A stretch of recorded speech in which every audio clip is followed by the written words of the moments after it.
நேயர்களுக்கு வணக்கம். இன்றைய காலை நேர தலைப்புச் செய்திகள்.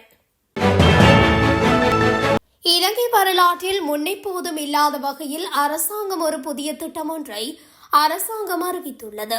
அதன்படி டிட்வா சூறாவளியால் அடர்த்தத்தாழ் வீடுகள் முற்றிலுமாக சேதமடைந்த குடும்பங்களுக்கு வீடுகளை நிர்மாணிக்கும் திட்டம் தற்போது நடைபெற்று வருவதோடு அதற்காக நாடு பூராகவும் உள்ள நன்கொடையாளர்களுக்கு காணிகளை நன்கொடையாக வழங்க வாய்ப்பு வழங்கப்பட்டுள்ளது.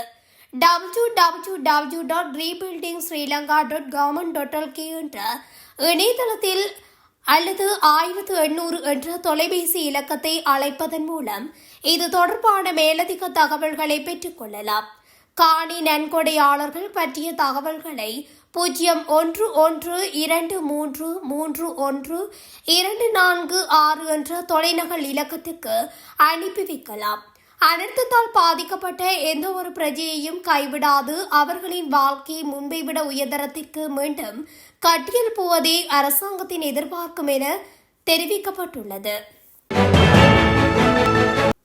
இன்று நாட்டை சுற்றியுள்ள கடல் பகுதிகளுக்கான வானிலை முன்னறிவிப்பு வெளியிடப்பட்டுள்ளது.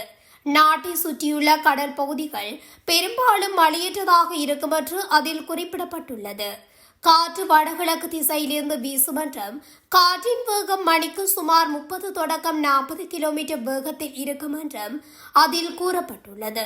களுத்துறையிலிருந்து கொழும்பு மற்றும் புத்தளம் வழியாக மன்னார் வரையிலும், மாத்தறையிலிருந்து ஹம்மாந்தோட்டை வழியாக பொத்துவில் வரையிலும் உள்ள கடற்கரை பகுதிகளிலும் காற்றின் வேகம் அவ்வப்போது 45 தொடக்கம் 50 கிலோமீட்டர் வரை அதிகரிக்கக்கூடும். களுத்துறையிலிருந்து கொழும்பு மற்றும் புத்தளம் வழியாக மன்னார் வரையிலும், மாத்தறையிலிருந்து ஹம்மாந்தோட்டை வழியாக பொத்துவில் வரையிலும் உள்ள கடற்கரை பகுதிகளிலும் கடல் அவ்வப்போது சற்று கொந்தளிப்பாக இருக்கும். வைத்தியர்களின் பிரச்சினைகளுக்கு தீர்வு கோரி தற்போது முன்னெடுக்கப்பட்டு வரும் தொழிற்சங்க நடவடிக்கையில் ஆக்கப்பூர்வமான தலையீடு மேற்கொள்ளப்படாவிட்டால் எதிர்வரும் 48 மணித்தியாலங்களின் பின்னர் தொழிற்சங்க நடவடிக்கைகளை தீவிரப்படுத்தப் போவதாக அரசு வைத்திய அதிகாரிகள் சங்கம் அரசாங்கத்திற்கு எச்சரிக்கை விடுத்துள்ளது. அரசு வைத்திய அதிகாரிகள் சங்கத்தின் மத்திய செயற்குழு நேற்று கூடியதுடன் இதன்போது மேலதிக நடவடிக்கைகளை தீர்மானிப்பதற்கான முழுமையான அதிகாரம் நிறைவேற்று சபைக்கு வழங்கப்பட்டுள்ளது. நேற்று நடைபெற்ற மத்திய செயற்குழு கூட்டத்தில் பல முக்கிய தீர்மானங்கள் எடுக்கப்பட்டுள்ளது. அதிலும் தற்போது முன்னெடுக்கப்பட்டு வரும் தொழிற்சங்க நடவடிக்கைகளை தொடர்ந்தும் முன்னெடுத்து செல்ல தீர்மானிக்கப்பட்டுள்ளது.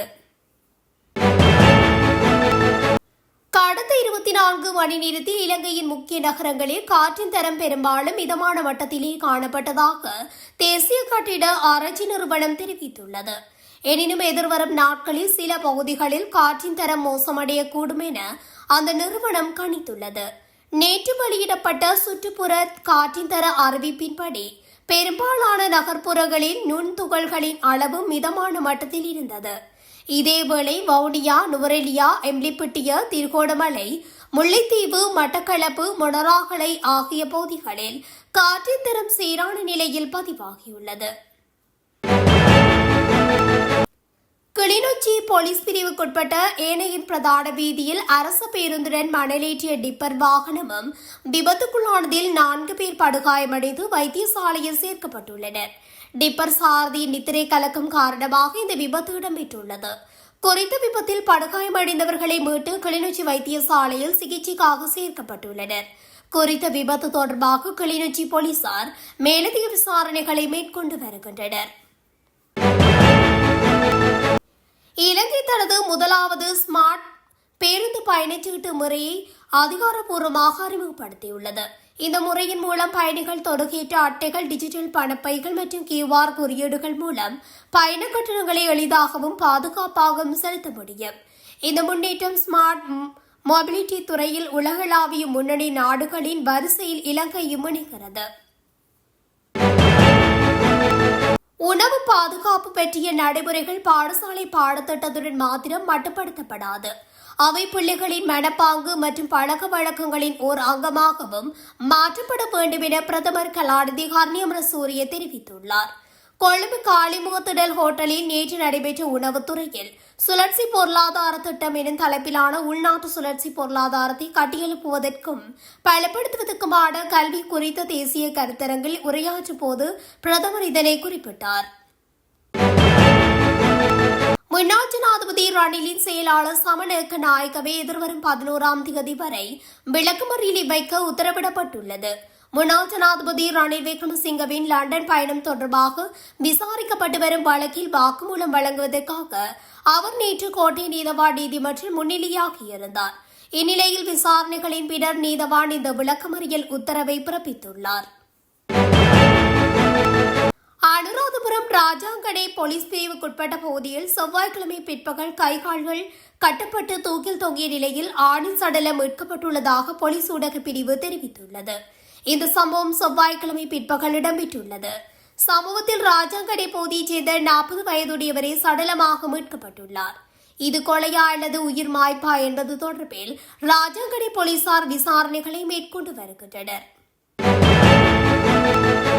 மொனராகலை சியம்பிளாண்டுவ வீதியில் இடம்பெற்ற விபத்தில் பெருந்தோட்ட நிறுவனத்தின் நிர்வாக அதிகாரி உயிரிழந்துள்ளார். ஸ்கூட்டரில் சென்று கொண்டிருந்த எத்திமலை பெருந்தோட்ட நிறுவனத்தின் நிர்வாக அதிகாரி லிப்பர் லோரி மோதி காயமடைந்த நிலையில் உயிரிழந்துள்ளார். இந்த விபத்து கடந்த 18ஆம் தேதி இடம்பெற்றுள்ளது.